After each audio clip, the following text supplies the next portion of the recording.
Chers collègues, nous avons l'honneur d'accueillir aujourd'hui Monsieur Olivier Dussopt, ministre du Travail, du Plein Emploi et de l'Insertion. Monsieur le ministre, je vous souhaite la bienvenue. Je vous remercie de vous être rendu disponible pour répondre à nos questions aujourd'hui. Vous le savez, à partir du 10 juillet 2022, plusieurs membres du Consortium international de journalistes d'investigation ont publié ce qui est désormais convenu d'appeler les Uber Files, s'appuyant sur 124 000 documents internes à l'entreprise américaine, datés de 2013 à 2017.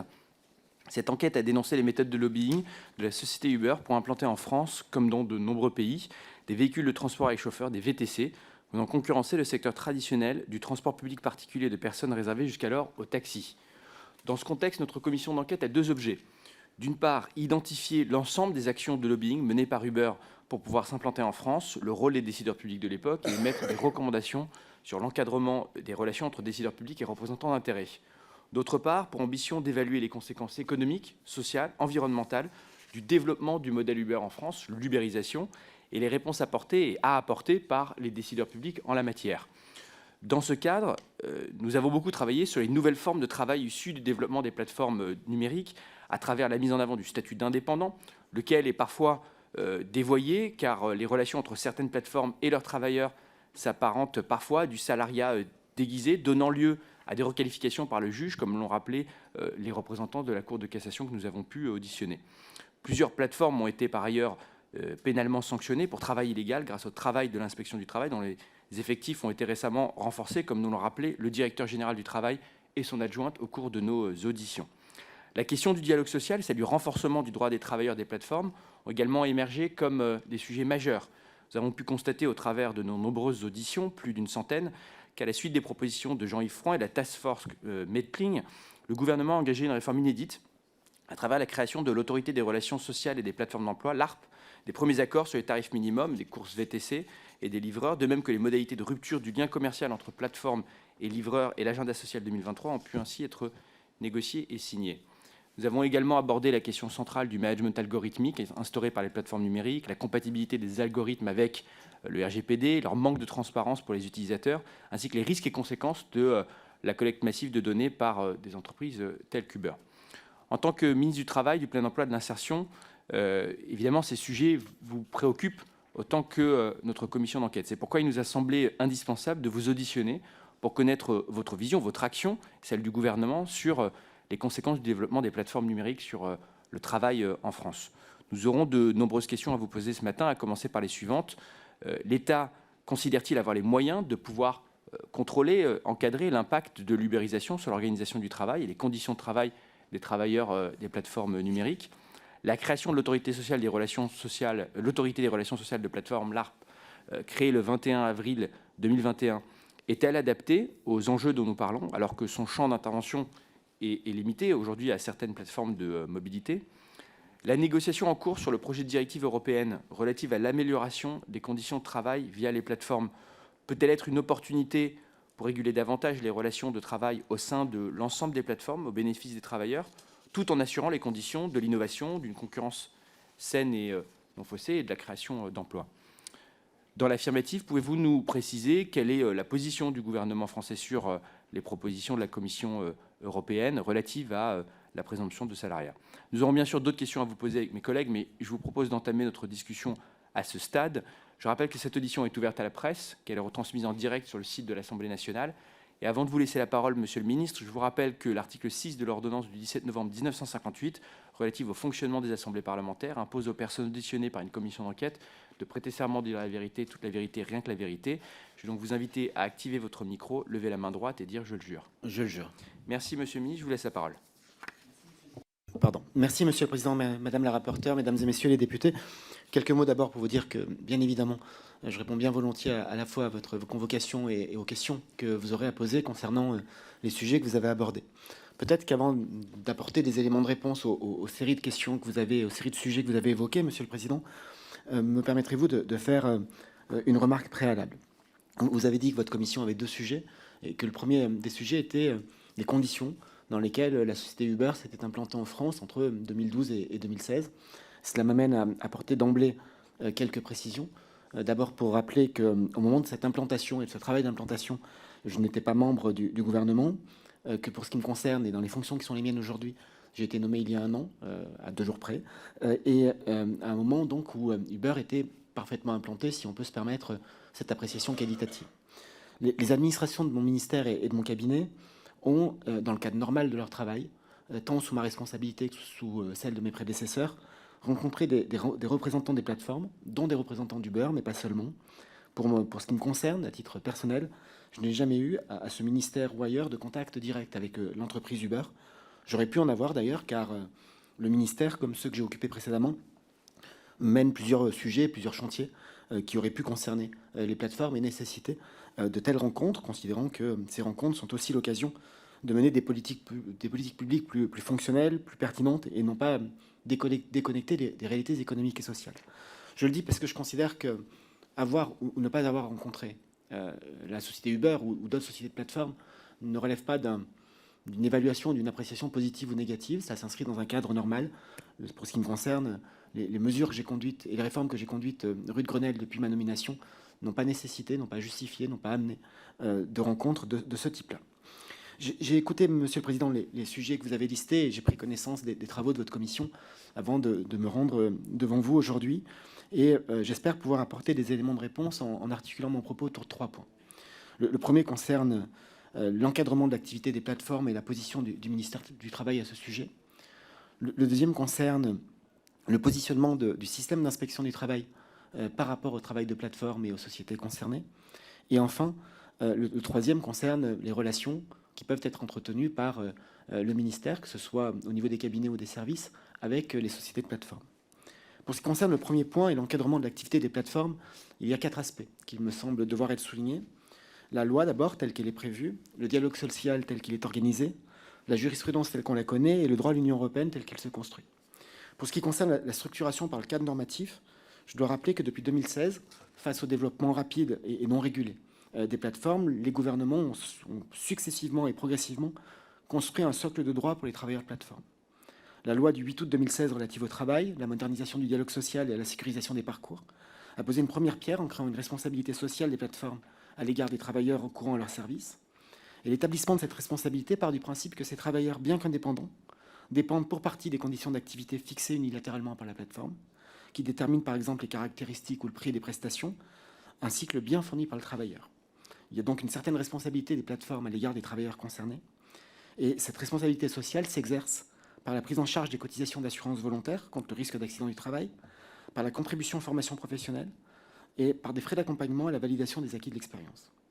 Le travailleur peut aussi bénéficier de ces prises en charge s'il a réalisé sur la plateforme un chiffre d'affaires au moins égal à 13% du plafond annuel de sécurité sociale, soit en 2023, 5 718 €.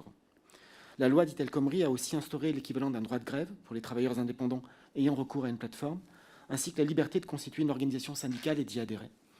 Ensuite, notre majorité a continué de protéger les travailleurs avec la loi d'orientation des mobilités du 24 décembre 2019. Entre autres mesures, cette loi oblige les plateformes à communiquer pour chaque proposition de course la distance et le prix minimal, ce qui n'était pas le cas auparavant. Et cette loi a ainsi mis fin aux situations où les travailleurs indépendants acceptaient d'offrir un service dont ils ignoraient la nature et la rémunération, et donc à améliorer la protection des travailleurs de plateforme. Cette obligation est aussi assortie d'une série de protections dans le Code des transports, dont le droit de refuser une prestation ou encore une protection contre ce que nous pourrions appeler les représailles. La LOM améliore aussi considérablement le droit à la formation des travailleurs indépendants, par exemple en obligeant l'abondement du compte personnel de formation par la plateforme au-delà d'un certain chiffre d'affaires réalisé. Le deuxième point qui constitue l'encadrement normatif aujourd'hui concerne la question d'un choix français, qui est le choix du dialogue social. Puisque, au-delà des jalons normatifs, la France a surtout fait le choix du dialogue social pour améliorer le droit des travailleurs des plateformes, et c'est une spécificité française que nous défendons dans le cadre des discussions européennes sur lesquelles je reviendrai. C'est un choix de confiance dans la concertation entre les représentants des travailleurs et ceux des plateformes, c'est finalement le pari du dialogue et du consensus. Nous considérons que l'objectif de cette concertation entre représentants est d'élaborer des droits et d'assurer le développement économique du secteur, mais pas de revenir sur les statuts existants. Il revient en effet toujours au juge, en appréciant les situations au cas par cas, de requalifier le statut d'un travail dont les conditions d'exercice ne s'apparentent pas à celles d'un indépendant. En vertu de ce principe et de ce choix, en vertu de la LOM aussi, en application de la LOM plus exactement, plusieurs ordonnances sont venues encadrer ce dialogue social. D'abord celle du 21 avril 2021, qui instaure le principe d'un dialogue social entre plateformes de la mobilité et travailleurs qui y recourent. Et elle a créé à l'article L 7345-1 du Code du travail l'autorité de régulation des plateformes d'emploi, qui est en charge de l'organisation du dialogue social dans le secteur. L'ARP, vous l'avez évoqué, Monsieur le Président, est sous la tutelle de mon ministère et celui des Transports. Elle permet aux acteurs de plateforme de disposer d'un tiers de confiance qui facilite l'instauration et la conduite du dialogue, et son financement est assuré par une taxe acquittée par les plateformes. L'ordonnance en question a aussi organisé la représentation des travailleurs des plateformes sur le principe d'une élection nationale, et à l'occasion des élections de mai 2022, 7 organisations de voitures de transport avec chauffeur et 4 organisations de livreurs ont été reconnues comme représentatives. Nous savons tous que les taux de participation étaient faibles. 1,83% pour les livreurs, 3,9% du côté des VTC. Pourtant, ces taux ne remettent en rien en cause la légitimité des représentants, puisqu'il s'agissait de premières élections dans un secteur qui n'est ni familier ni vraiment sensibilisé à cette question du dialogue social. Par ailleurs, nous pouvons aussi relativiser ces taux, puisque la participation aux dernières élections dans les TPE s'est élevée à 5,5%. J'espère bien évidemment, et je crois que nous pouvons tous espérer, que les prochaines élections organisées en 2024 seront l'occasion de mieux faire connaître le scrutin et ses enjeux. L'ordonnance prévoit aussi une série de mesures pour les représentants des travailleurs de plateforme. Ils sont ainsi protégés d'une baisse d'activité liée à l'exercice de leur mandat. Ils bénéficient d'heures de formation et de délégation pour exercer leurs missions, qui sont prises en charge et compensées forfaitairement. Il y a une deuxième ordonnance qu'il faut citer, celle du 6 avril 2022, qui prévoit les modalités de représentation des plateformes de mobilité pour les VTC et les livraisons. Et la représentativité des organisations des plateformes a ainsi été précisée à l'article 7343-22 du Code du travail. Elle est issue à la fois du nombre de travailleurs et du montant total de leur revenu d'activité. Donc sur cette base, dans le secteur des VTC, sont reconnus depuis septembre 2022 l'association des plateformes d'indépendants, à 61%, qui regroupe Uber et KOKO, et est aussi reconnue la Fédération française du transport de personnes sur réservation, à hauteur de 39%, qui regroupe notamment les plateformes françaises Frino, Hitch, Bolt, Marcel, Le Cab et Allocab. Pour ce qui concerne les livreurs, seule l'API est représentative, en regroupant notamment les plateformes Uber Eats, Deliveroo et Stuart. L'ordonnance fixe également les règles du dialogue social sectoriel en créant une commission de négociation pour la négociation des accords sectoriels, ainsi que leurs conditions de validité. Et l'article 7343-29 du Code du travail prévoit ainsi qu'un accord de secteur signé par des organisations de travailleurs représentant plus de 30% des suffrages exprimés, homologué par l'ARP, sera rendu obligatoire à condition que l'accord soit accepté par des organisations qui représentent la majorité des travailleurs de plateforme. Cette ordonnance prévoit enfin des obligations de négociation pour favoriser la conclusion d'accords annuels sur au moins un des 4 thèmes centraux du secteur, la détermination des revenus des travailleurs, les conditions d'exercice de l'activité professionnelle, notamment en termes de temps de travail, la prévention des risques professionnels et les dommages causés à des tiers, ainsi que les modalités de développement des compétences professionnelles et de sécurisation des parcours professionnels. Je souhaite souligner que ce choix de faire confiance au dialogue social a enregistré de premières réussites. Du côté des VTC, les organisations représentatives des travailleurs et des plateformes ont signé un premier accord le 18 janvier dernier, fixant un revenu minimum de 7,65 € net par course, ce qui équivaut à une hausse de 27% du tarif le plus bas pratiqué sur le marché. Et je note aussi que c'est d'ailleurs pour l'entreprise Uber que cet accord aura le plus d'effet, puisque les autres avaient déjà aligné leur minima auparavant. Ce premier accord ne met évidemment pas un terme à la discussion sur les revenus. Il prévoit d'ailleurs la tenue de négociations sectorielles début 2023. Pour autant, je pense que c'est une première démonstration de la volonté des acteurs d'atteindre un consensus, et donc de la pertinence du modèle et du choix du dialogue social que nous avons fait. Du côté des livreurs, 3 accords ont été proposés le 20 avril dernier par l'API. Un premier instaurant de nouveaux droits, plus protecteurs pour les livreurs en amont et en aval de la rupture du lien commercial à l'initiative de la plateforme. Un deuxième accord qui instaure un revenu minimal garanti horaire à hauteur de 11,75 €.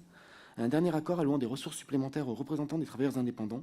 C'est aussi une première réussite dans ce secteur particulier du dialogue social et une première étape qui démontre une dynamique positive dans le secteur. Troisième point qui forme le cadre normatif, il s'agit de l'état de la jurisprudence. C'est le troisième pilier de cet encadrement des plateformes et il est, plus que dans d'autres secteurs, important, en donnant notamment de l'importance au juge prud'homal. De fait, la définition du lien de subordination et la relation de salariat lui revient, c'est-à-dire qu'elle fait l'objet d'une appréciation au cas par cas, en fonction de l'analyse d'un faisceau d'indices par le juge. Depuis l'arrêt de la Chambre sociale de la Cour de cassation, dit Société Générale du 13 novembre 1996, le lien de subordination est défini comme l'exécution d'un travail sous l'autorité d'un employeur qui a la main sur l'ensemble des interactions. Il a le pouvoir de donner des ordres et des directives, de contrôler l'exécution et de sanctionner les manquements de son subordonné. Ce raisonnement s'applique en réalité à tout travailleur qui sollicite la reconnaissance d'un lien de subordination, dont les travailleurs de plateforme qui souhaitent une requalification de leur statut en salarié. Et ces critères se retrouvent dans les derniers arrêts récemment rendus à l'encontre, par exemple, d'Uber. C'est le cas d'un arrêt de la Cour de cassation du 4 mars 2020, ou bien de Take It Easy, dans un autre arrêt du 28 novembre 2018. Par exemple, pour compléter, dans son arrêt du 25 janvier 2023, très récent, concernant Uber, la Chambre sociale de la Cour de cassation a considéré la détermination par la plateforme des conditions d'exécution du travail comme un indice de subordination, et ce, conformément à sa jurisprudence constante. A l'inverse, elle a considéré dans un arrêt du 13 avril 2022 qu'il n'y a pas de contrat de travail entre un travailleur et la plateforme Voxtur, concluant qu'il manque d'éléments caractérisant l'exercice au sein d'un service qualifié d'organisé. Le droit protège donc les travailleurs des plateformes, comme tous les autres travailleurs, à partir de la singularité et de la complexité de leur cas. Vous m'avez interrogé, Monsieur le Président, sur le droit de l'Union européenne en construction. C'est le dernier pilier de l'encadrement des plateformes de mobilité qui est en construction. La proposition de directive relative à l'amélioration des conditions de travail dans le cadre du travail via une plateforme est en cours de discussion au Conseil, c'est-à-dire au niveau des États, après avoir fait l'objet d'un vote au Parlement européen en février dernier. Ce projet de directive vise à définir une approche par le statut, sur la base de critères qui permettraient de caractériser une relation de subordination entre un travailleur et une plateforme. C'est pour cela qu'on parle de présomption de salariat. Tout l'enjeu pour la France est de pouvoir concilier ce cadre européen en construction avec le dispositif que nous avons bâti dans le cadre de la loi de 2016, puis de la loi NOM et des ordonnances que j'ai citées. Et ainsi, nos positions en Europe découlent nécessairement de tout ce que je vous ai exposé comme cadre national que nous avons construit. Nous regrettons que le texte présenté par la présidence tchèque au Conseil des ministres du Travail de l'Union européenne le 8 décembre dernier à Bruxelles n'ait pas réussi à trouver une majorité qualifiée parmi les États membres. Nous étions prêts à le voter. Nous l'avons dit lors de la réunion du Conseil. Nous l'avons déclaré publiquement, même s'il représentait déjà pour nous de très grandes concessions par rapport au modèle que nous avons bâti. Nous nous sommes engagés sur une voie singulière et que nous considérons comme équilibrée, celle du dialogue social, qui permet de cadrer le développement économique des plateformes et d'assurer la mise en place de nouveaux droits définis par les représentants des travailleurs eux-mêmes, tout en protégeant le statut des véritables travailleurs indépendants. C'est cette voie que nous défendons devant nos partenaires européens et qui représente un point d'équilibre au sein du Conseil. Elle passe par l'exigence d'une définition suffisamment précise des critères d'application de la présomption de salariat prévue dans le projet de directive pour préserver les statuts existants et le modèle français de négociation collective. Nous continuerons, nous restons mobilisés pour aboutir au meilleur texte possible, capable à la fois d'améliorer le droit des millions de travailleurs de plateforme en Europe et de lutter contre les statuts faussement indépendants. Un prochain Conseil des ministres européens du travail se tient le 12 juin prochain. Et il est prévu par la présidence suédoise la possibilité, l'ordre du jour n'est pas encore déterminé et fixé, je crois, d'aborder un vote d'orientation générale, non pas un vote sur la directive, mais plutôt d'orientation générale. Je ne sais pas si ce point restera ainsi inscrit à l'ordre du jour du Conseil EPSCO, dans la mesure où la réunion du comité des représentants permanents, qui s'est tenue hier pour préparer le Conseil EPSCO du 12 juin, a montré une très grande pluralité et de très grandes différences de position entre les différents États membres, non pas entre ceux qui seraient pour et ceux qui seraient contre ce projet de directive, mais véritablement avec une singularité des dispositions et des positions de chacun des États qui amène plutôt à considérer les expressions autour de 3 ou 4 blocs et non pas sur un affrontement ou une opposition entre des pour et des contre. Le deuxième sujet, après le cadre normatif, concerne l'intervention de l'inspection du travail dans le contrôle de l'application du droit aux entreprises en général et aux plateformes en particulier. C'est le deuxième sujet, je crois, qui relève de mon portefeuille et qui concerne les plateformes, avec ce contrôle du droit des travailleurs des plateformes, qui n'est pas sans lien avec les débats relatifs à l'activité de ces acteurs. Les plateformes font l'objet d'un contrôle précis dans le cadre du plan d'action de l'inspection du travail et du plan national de lutte contre le travail illégal. Dans le plan national de lutte contre le travail illégal pour 2020 à 2022, la lutte contre les faux statuts était un axe prioritaire pour les services déconcentrés de l'inspection du travail. Le plan national d'action du système d'inspection du travail pour 2023 à 2025 reprend cet objectif de lutte contre le travail illégal, et le plan national de lutte contre le travail illégal pour 2023 à 2027, que j'ai présenté aux partenaires sociaux ce lundi 22 mai, fait de la prise en compte des fraudes émergentes en lien avec le développement des plateformes de mise en relation un axe majeur du travail de l'inspection du travail. L'inspection du travail au sein des plateformes de mise en relation vérifie donc la réalité du statut de travailleur indépendant. Si le contrôle et les investigations, qui peuvent être assez longues à mener, conduisent à considérer qu'il y a en réalité une relation de subordination entre le travailleur qui se déclare indépendant et la plateforme, l'inspection du travail en tire les conséquences juridiques et engage les suites qui lui paraissent les plus appropriées. Ces suites peuvent aller jusqu'à la procédure pénale, notamment pour dissimulation d'emploi salarié. Sur ce dernier point, l'article 17 de la Convention internationale numéro 80 de l'Organisation internationale du travail précise qu'il est laissé la libre décision des inspecteurs du travail de donner des avertissements ou des conseils au lieu d'intenter ou de recommander des poursuites. Il n'appartient donc à aucune autorité publique, même juridictionnelle, ni à un quelconque tiers de tenter d'influencer les suites susceptibles d'être données aux constats opérés. Le champ de compétences ci-dessus indiqué relatif à la lutte contre les faux statuts peut induire, le cas échéant, si le faisceau d'indices est suffisant, un procès-verbal pour pré illicite de main-d'œuvre et de travail dissimulé, sans impact immédiat sur la situation individuelle des travailleurs ayant fait l'objet d'un contrôle. Et je rappelle, si besoin en était, que la requalification de la relation du travail, de la relation de travail relève du juge du contrat, soit le Conseil des prud'hommes, et non pas l'inspection du travail en tant que telle. Si le contrôle conduit à considérer que le travailleur relève bien du statut de travailleur indépendant, alors, en dehors des dispositions spécifiques applicables aux travailleurs indépendants, l'inspection du travail n'a pas de compétences matérielles pour intervenir, à l'exception de celles prévues aux 2 articles suivants du Code du travail.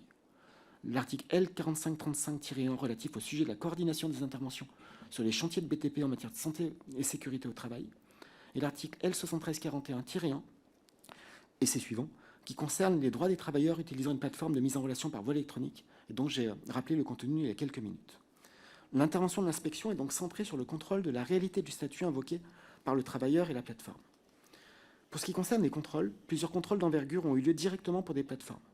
Ainsi, depuis 2016, 18 plateformes ont fait l'objet d'actions de contrôle approfondies en matière de travail illégal, en particulier sur la problématique des faux statuts, et dont 8 des 16 sont des plateformes de mobilité. Depuis 2016 toujours, la société Uber a fait l'objet de 3 enquêtes, 2 pour Uber Eats et 1 pour la société Uber VTC. En complément, les agents de l'inspection du travail étant des agents de constat, ils sont amenés également à contrôler directement les chauffeurs VTC lors de leurs interventions de livraison. Ces contrôles sont enregistrés au titre de l'identité du travailleur indépendant, sans pour autant qu'il ne soit possible de le rattacher directement à une plateforme. Ainsi, en 2021, une action a été déployée dans plusieurs régions visant notamment à identifier des situations de sous-location de comptes. Ce sont 26 contrôles qui ont été menés concernant 426 travailleurs, soit un échantillon représentatif des plateformes de rattachement, Uber Eats, Deliveroo ou Just Eat. Ces contrôles avaient permis d'objectiver, par un échantillonnage de la pratique de la sous-location, de comptes à hauteur de 14,79% sur le territoire national. Des procédures pénales ont été établies à l'encontre des titulaires de comptes qui se comportent en tant qu'employeurs ne déclarant pas leurs salariés, en particulier pour le travail dissimulé du fait de l'emploi illégal de livreurs en sous-location. Je ne peux enfin que rappeler le principe clair et sans nuance d'indépendance de l'inspection du travail dans l'exercice de ses fonctions. De fait, Uber, comme les autres plateformes, comme toutes les autres entreprises en France d'ailleurs, ne peut faire l'objet du moindre traitement différencié. L'inspection du travail détermine les contrôles menés, notamment dans le cadre des orientations nationales données par la Direction générale du travail, mais monsieur le directeur général a dû exposer ces points. Elle n'est donc pas mobilisable à loisir. Et elle dispose de toute opportunité quant aux suites données. Cette indépendance est une garantie essentielle à laquelle je suis sûr que l'ensemble de la représentation nationale est attaché. Je termine, Monsieur le Président, par les relations des représentants de plateforme avec le ministère. Ce sont ces relations qui donnent corps à la concertation et qui permettent brique par brique de construire le cadre juridique du secteur. Toutes les grandes plateformes ont été régulièrement consultées, dont Uber, sans qu'aucune relation privilégiée ou exclusive n'ait été entretenue avec cette entreprise en particulier. Ces relations n'ont rien d'exceptionnel. L'essentiel des échanges ont eu lieu au niveau des cabinets et des administrations, comme il est d'usage dans ce cas, en fin de compte plus fréquent que vous ne laissez entendre parfois dans telle ou telle observation. Plus précisément, des concertations formelles ont été organisées lors de la rédaction des ordonnances. Et comme je vous l'ai dit, je n'ai jamais rencontré personnellement de représentants d'Uber, même si je ne considère pas cela comme en bien ou en mal. Cela tient au fait que les réformes que je mène n'ont pas nécessité ce type de rencontre jusqu'à présent. En revanche, les administrations du ministère, comme mon cabinet, ont reçu à plusieurs reprises des représentants des plateformes, dont Uber, sur diverses réformes en cours, dont les ordonnances que j'ai évoquées tout à l'heure. Les principales plateformes de livraison de repas ont par exemple été convoquées à plusieurs reprises au ministère au sujet de la lutte contre la fraude, l'objectif étant de lutter contre les pratiques de travail dissimulé, de sous-traitance en cascade, dont l'un des effets est l'absence totale de protection sociale des travailleurs. Et ces réunions ont abouti à la signature d'une charte de lutte contre la fraude en mars 2022, avant que je prenne mes fonctions. J'aimerais en dernier lieu redire combien il est normal pour moi, et même nécessaire, d'entretenir un contact avec ces acteurs directement associés aux politiques publiques, aux réformes engagées, mais aussi pour bien mesurer les effets qu'ils ont sur l'organisation du marché du travail. Se passer de ce contact avec les entreprises n'est en réalité ni possible ni souhaitable, et donc j'appelle de mes voeux toute une forme de prudence sur la manière dont, parfois, est jeté un doute sur la nature des relations entre la société civile et les décideurs. Voilà, Monsieur le Président, ce que je pouvais dire en réponse à vos premières interventions autour des 3 sujets qui me semblent relever du périmètre de mon ministère.